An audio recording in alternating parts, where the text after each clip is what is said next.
বিসমিল্লাহির রহমানির রহিম।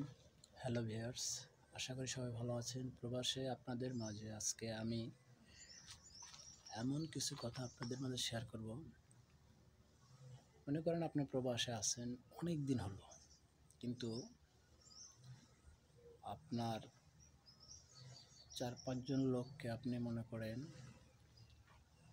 অনেক উপকার করেছেন। তারা উপকারের কিছুদিন পর থেকেই পল্টি নেওয়া শুরু করলো, তাহলে আপনার কেমন লাগবে?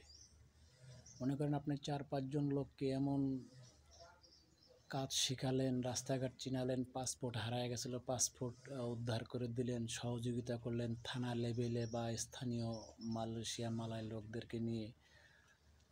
তারা যদি কিছুদিন পর থেকেই বিভিন্ন আড়ালে বিভিন্নভাবে বিভিন্ন জনকে অনেক ভিআইপি বড় বড় লেভেলের কথা তুলে ধরে,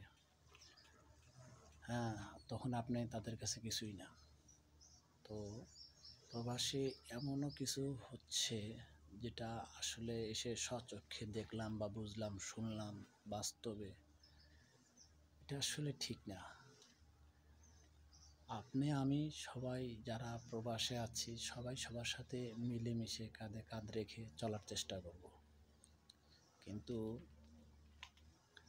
আপনি মনে করেন নতুন এসে পুরাতন লোকের সাথে অনেক হেল্প সহযোগিতা নিলেন, কাজ শিখলেন, রাস্তাঘাট চিনলেন, আপনার বিরাট উপকার হয়েছিল। কিন্তু ওই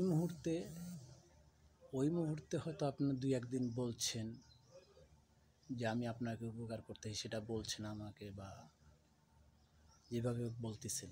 কিন্তু কিছুদিন যাওয়ার পর থেকেই আপনি এমন মুড পাট ভাব অহংকার করতেছেন, এটা প্রবাসে ঠিক না, দেশেও ঠিক না, প্রবাসেও ঠিক না। তো তারপর থেকে দেখবেন বা দেখা যাচ্ছে ওই লোকগুলা বিভিন্নভাবে কাজের হয়রানি হচ্ছে। এখন কাজ পাচ্ছে না, অনেক দূরে দূরে যেতে হয়। একদিন করে তার 5 দিন কাজ খোঁজা লাগে, 10 দিন কাজ খোঁজা লাগে। তাহলে আপনি কি শিখলেন, কি বুঝলেন? আর এত বড় আপনাকে সহযোগিতা হেল্প করার পর আপনি সব কিছু এড়িয়ে চলতেছেন, ভুলে গেলেন, বড় বড় কথা, ভাব অহংকার মুটপাট সব নিচ্ছেন। না, এটা ঠিক না। আশা করি হয়তো যারা প্রবাসে আছেন কারা কেমন করছেন, হয়তো এই ভিডিও যারা দেখবেন, যাদের চোখে পড়বে। যদি আপনার বুঝে থাকেন, আমার কিছু করার নাই, যেটা আমি বাস্তব রিয়াল কথাগুলো তুলে ধরলাম।